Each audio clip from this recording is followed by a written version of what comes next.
Civil engineer संगठन की annual general body का आयोजन 23 जनवरी 2026 को डीडीए कार्यालय मधुबन चौक रोनी में किया गया। इस मीटिंग का मुख्य उद्देश्य था कि डीडीए सिविल इंजीनियर संगठन को बर्खास्त कर संगठन के पैसों को सभी सदस्यों में बराबर बांट दिया जाए। कई लोगों ने पूछते थे भैया किस तरह से ये आपको विचार आया कि भाई ये संस्था होनी चाहिए, शुरुआत कैसे हुई? ये काफ़ी पुरानी बात है, 97 उसी 96 के आसपास की। एक हमारे जेई का देहांत हो गया एक्सीडेंट में। उनका बेटा 12th में था, बेटी 7वीं 8वीं में हो गई और घर की दशा भी बड़ी अजीब सी थी। पारिवारिक एक गांव का परिवार सा था बिल्कुल। उनकी अंत्येष्टि वगैरह भी सब हम इंजीनियर ने इकट्ठे होकर करी। फिर उन्होंने भी चलो उनको कुछ पैसे की मदद की जाए। ये पैसे इकट्ठे करने का नंबर आया तो ये पाया, कोई कह रहा है जी मैं तो जानता नहीं, कोई कह रहा है कि मैं तो प्लानिंग में हूँ। तो मतलब इस तरह की काफ़ी अजीब सी स्थिति हो गई। खैर चलो पैसे तो हमने लाख सवा लाख रुपये इकट्ठा करके दिया, लेकिन मन में एक विचार आया कि यार ये बड़ा गड़बड़ मामला है, कैसे 19-21 हो जाए। उन दिनों में आपको ध्यान होगा ज़्यादा के पास जे के पास स्कूटर, ए के पास स्कूटर हुआ करते थे, जिससे दूर दूर एक्सीडेंट हो गया, कुछ नहीं पता चलता कहाँ गया कैसे गया। तो ये मन में विचार है कि एक ऐसी संस्था का बनाई जाए जिसमें पैसे इकट्ठे नहीं करना पड़े, एक सामूहिक हम सबका पारिवारिक मामला रह जाए, सबकी एक दिमाग में रहे कि हम एक परिवार हैं। और अगर 19-21 कोई हो जाए फटाफट हमारे आदमी वहाँ पे जाएं और उसको 1 लाख की मदद करें, जो उस ज़माने में 1 लाख की काफ़ी वैल्यू थी, बड़ी अहम था। और छिकारा जी और सब उन्होंने जाके देखे भी हैं, लोगों के घर जब देने जाया करते थे। और जब किसी की डेथ हो जाती है तो परिवार के लोग साथ छोड़ देते हैं। वो जो भाई देवर जेठ चाचे वगैरह सब ऐसे हो जाते हैं कि भाई पैसे हमको मिल जाएं, डीडी के पैसे हमको मिल जाएं। मतलब बड़ी अजीब सी स्थिति होती थी और देख के बड़ा यार ये हम ही लोग हैं, हमारे परिवार है, हम ही भाई इकट्ठे रहते थे और डेथ के बाद ऐसे कहानी हो जाती है। तो फिर ये बना कि भाई उसकी वाइफ को ही देना है कि कुछ भी हो जाए, प्रेशर को नहीं झेलना है। तो इस तरह के विचार करके ये संस्था का निर्माण हुआ और फिर लोग अच्छे जुड़ गए। इस बैठक में संरक्षक अनिल गोयल, अध्यक्ष RS यादव, कोषाध्यक्ष रमेश सिकारा के साथ साथ लगभग 100 इंजीनियर्स ने कार्यक्रम में हिस्सा लिया और अपनी अपनी राय संगठन के सामने रखी। देखिए हमारी खास खबर में। इस समय ये संस्था बन रही थी, उस समय बाई चांस की बात है, कैजुअलिटी भी ज्यादा हो रही थी। तो बंदा जैसे हमारे संपर्क में कोई है और उसकी डेथ हो गई तो भाग दौड़ करके वही ग्रुप है ना, पैसे इकट्ठे करके पहुंचा देता था। किसी को पता भी नहीं लगता था कि भाई उसकी डेथ हुई है, उसके फैमिली को कुछ हेल्प करनी चाहिए। अभी जैसे गोयल साहब ने बताया, कोई भी संस्था बनने के पीछे कोई ना कोई वजह होती है, कोई ना कोई ऐसा सीन आता है जिसकी वजह से संस्था का निर्माण होता है। और वो संस्था किस हाथों में है ये बहुत डिपेंड करता है। अब ये यादव जैसे छिकारा जी है, ये जो इनकी पूरी टीम है, जैसे गोयल साहब ने जिक्र किया, मुझे अभी भी याद है, शायद 2000 की बात है, 98-2000 के बीच में एक लक्ष्मण सिंह शायद इंजीनियर थे, यही थे, जिनकी डेथ हो गई थी। अब वो ऑर्डनरी मेंबर थे, मतलब उन्होंने कोई फीस नहीं दी थी, शायद 100 रुपए दे रखे थे, कुछ ऐसे ही था। फॉर्म भर दिया था, पैसे नहीं दिए थे। तो यादव जी का मेरे पास फोन आता है कि भाई क्या किया जाए। मैंने कहा भी ऐसे केस में कम से कम उस समय 50,000 की भी बहुत वैल्यू होती थी, बहुत पुरानी बात है, तो 27 साल हो गए। तो मैंने यादव जी ने से बात की, यादव जी ने उसी समय डिसीजन लिया कि 50,000 रुपए का चेक मिनिमम उस फैमिली को दिया जाए, और जबकि कोई फंड भी नहीं था। और वो पैसा इकट्ठा किया गया आपस में, और यादव जी शायद मेरे इंजीनियर मेंबर गए थे घर पे, भंडारी साहब साथ गए थे। और उसके बाद वो पैसा जब दिया गया 50,000 रुपया, बात 50,000 रुपए की नहीं थी, लेकिन उस संस्था की बात थी। वो संस्था की शुरुआत कैसे हो रही है, उसके मेंबर्स कैसे हैं, और उस समय उस फैमिली को देके गए थे पैसे। तो उसके बाद जैसे इन्होंने संभाला इस चीज को, और इन्होंने जिस तरह बताया 23 मेंबर को 1-1 लाख रुपए देना और फिर भी पैसे बचे रहना, ये भी बहुत बड़ी अचीवमेंट है। अभी यादव साहब कह रहे थे कि बहुत दिनों से सिर पे बोझ था। यादव साहब बोझ नहीं है, सिर पे ताज था आपके, जो आपने बेखूबी इसको संभाल के रखा, इज्जत के साथ संभाल के रखा, और इतने अच्छी तरह से आपने इसको सबके सामने अपनी बात को रखा है। तो ये ताज है, हर किसी के बस की नहीं होता ये संभालना। तो आप बधाई के पात्र हैं सच में।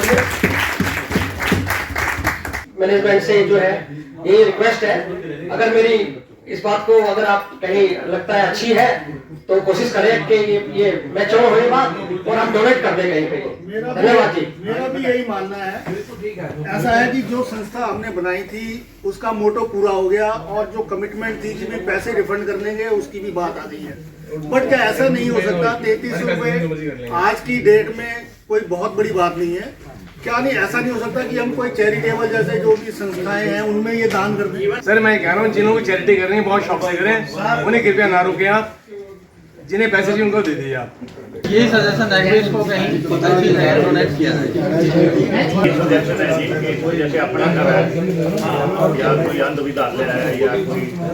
इस पैसे को मेरे विचार से A to Z आदमी को जो यादव जी ने सुझाव दिया है, जो इन्होंने कमिटमेंट किया था उससे फ्री हो जाएंगे और आप लोग भी फ्री हो जाएंगे। ये पैसा हर एक के अकाउंट में, हर किसी की अपनी समस्या, आप लोग बहुत सक्षम हो, शायद ना हो उतना।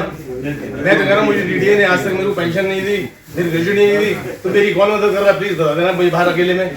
चाहो सर सामने तो यस मुझे जरूरत है पैसे की, ठीक है आप इतने दान करने वाले हो तो प्लीज नहीं बता सजेशन नोट कर लिया। रही बात हमारी की, मैं 6 लोग बंदे ऐसे बता सकता हूँ मांग के पी रहे मांग के खा रहे हैं, अपनी चैरिटी पैसे कैसे कर सकते हो? है जिसमें कि इशू सबके सामने आया, सब ने अपने विचार रखे।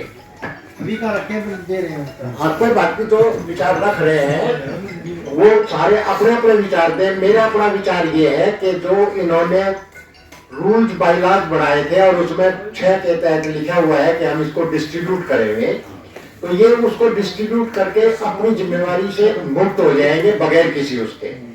अगर चैरिटी में देंगे तो उसमें क्या होगा कि मैं चाहूंगा कि इसको दे दो, दूसरा चाहेगा इसको दे दो, ऐसा ही है, ऐसा ही है। पॉइंट ऑफ मतलब क्रिटिसिज्म। तो इसलिए मैं नहीं चाहता कि किसी के मन में ऐसी बात आए। मेरी इच्छा है, मैं अगर देना चाहता हूँ मैं 3300 की बजाय चाहे 1000 रुपया में काम चला लूँ कि मैं 1000 रुपये चैरिटी दे रहा हूँ। मैं कोई कहे कि मैं 5000 दे रहा हूँ और देते रहते हैं। यहाँ भटनागर साहब बैठे हुए हैं, ऐसी बात नहीं। चैरिटी से पूरी तरह से इंजीनियर क्लब चल रहा है और आराम से जो है ना चल रहा है। तो इसलिए जो है ना इनकी जो कमिटमेंट है, जो रूल्स बाय लॉज रजिस्ट्रेशन के टाइम पे थे, वो कंप्लाई भी हो जाएंगे। मेरा कहना ये है, मेरी अपनी सोच ये है, जैसे गोयल साहब ने कहा था, ऐसा है एक कॉलम अलग से हो और अपने बैनर के नीचे एक प्रोग्राम किया जाए। जो नीडी हैं उनको तो पैसे दे दो जिनको चाहिए, जो पैसा बचे उसके लिए एक तो एम्बुलेंस ले लो और बाकी ब्लाइंड में या वृद्धाश्रम वगैरह में दिया जाए। मैं तो मेरे व्यू से को हम एम्बुलेंस डोनेट कर देते हैं तो उससे क्या होगा कि आपका नाम संगठन का लिखा जाएगा, डोनेटेड बाय ये इंजीनियर संगठन, और ये आपको कभी दिखाई देगी तो आप गर्व महसूस करोगे उस पर। मैं मित्तल जी की बात से सहमत हूँ, क्योंकि कुछ लोग दान देना चाहते हैं, कुछ लोग पैसे वापस चाहते हैं। यादव जी के सबसे बोझ भी उतर जाएगा, या ताज कह लो, वो जो ताज इन्होंने इतने साल संभाल के रखा है उसकी सैंक्टिटी रह जाएगी। और किसी को कहीं दान देना ठीक लगेगा, किसी को दूसरी संस्था में ठीक लगेगा। तो उन भाई साहब ने भी, मैं उनका नाम नहीं जानता, सॉरी, उन्होंने भी यही बात कही थी। तो ये सजेशन मुझे सबसे ठीक लगा। जो अपनी बैंक की डिटेल देना चाहे, जिसको पैसा लेना है उसका रिफंड कर दो, बाकी को एज्यूम कर लो कि उन्होंने डोनेशन के लिए हाँ कर दिया। ये एक नॉमिनल हाँ पैसा है जिसको अच्छी जगह अगर कहीं किसी तरह सामूहिक तौर पे डोनेट किया जा सकता हो, या इसको एक मतलब 4 भाई अपने इकट्ठे करके कोई ठीक से कॉज में हमारे ही अच्छे कार्य के लिए लगाएं तो बहुत अच्छा रहेगा। मेरा नाम रमेश चंद्र छकारा है और मैं डीडीए सिविल इंजीनियर संगठन में एज ट्रेजरर सिंस 1998 से भी काम कर रहा हूँ। और आज का हमारा एजेंडा जो है वो, इसमें हमने पहले कमिटमेंट की हुई थी कि भाई जब तक हमारा कोई लास्ट मेंबर रिटायर नहीं हो जाएगा तब तक हम इस जो RFS 98 जो स्कीम थी इसको चलाते रहेंगे। ये ड्यूरिंग सर्विस ही थी जो अवेल करने की थी।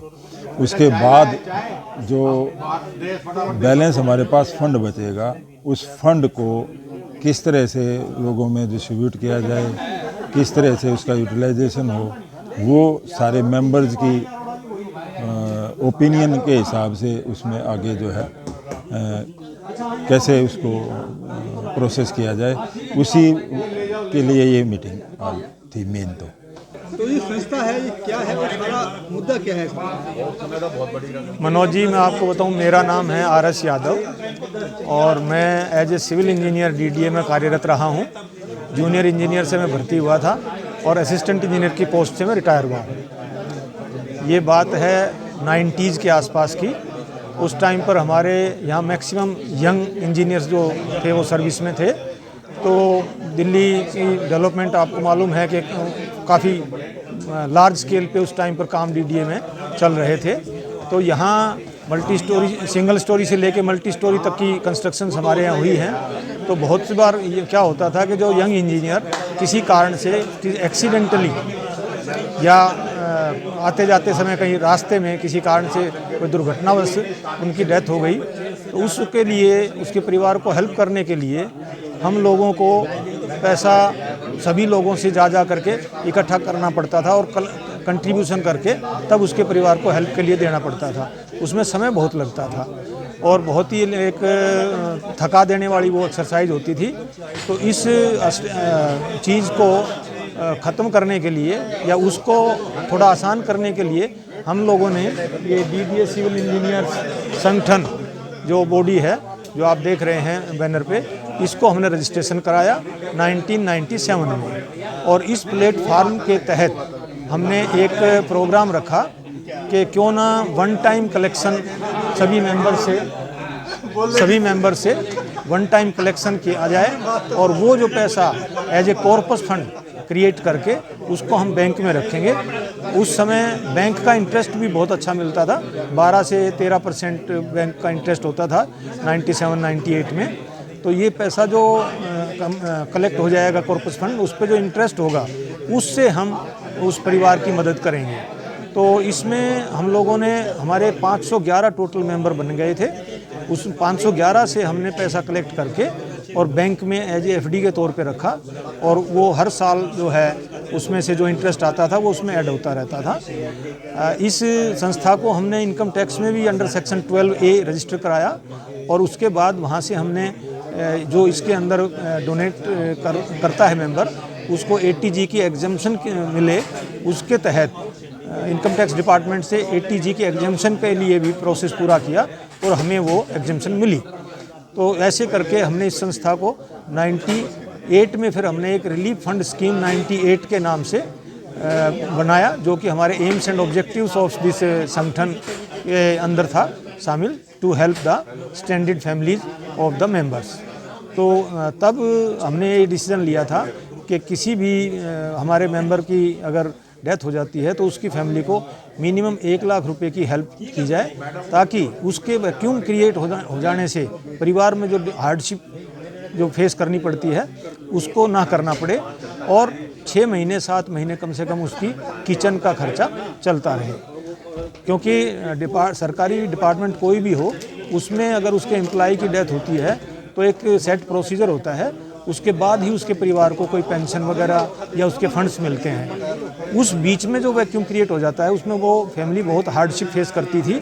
उसको हमने हेल्प करने के लिए, उस समस्या से बाहर आने के लिए ये डिसीजन लिया था कि इंस्टेंट हेल्प के तौर पर उनको हम 1 लाख रुपए दें। तो 98 से लेकर के और 2025 तक, क्योंकि बाद में हमारे यहाँ रिटायरमेंट जब स्टार्ट हुई तो लोग रिटायर होते चले गए और लास्ट हमारा जो मेंबर था 511 में से वो फरवरी 25 में रिटायर हो गया। इन बिटवीन हमारे यहाँ टोटल 23 कैजुअल्टीज हुई, जिनके परिवारों को हमने टाइम टू टाइम जब भी कोई इवेंचुअलिटी हुई उसी वक्त इंस्टेंट हेल्प के तौर पे उनको हमने 1 लाख रुपए का फिक्स अमाउंट पे किया। तो ऐसे करके हमने टोटल 23 फैमिलीज़ को इसके थ्रू हेल्प की थी। और इसी दौरान एक चीज़ और भी रही थी, 99 में जब कारगिल वार हुआ तब भी हमने आर्मी सेंट्रल वेलफेयर फंड में 50,000 का जो हेल्प किया था थ्रू जगमोहन जी, जो UDM मिनिस्टर उस टाइम पर होते थे, उनके थ्रू हमने वो भी काम किया था।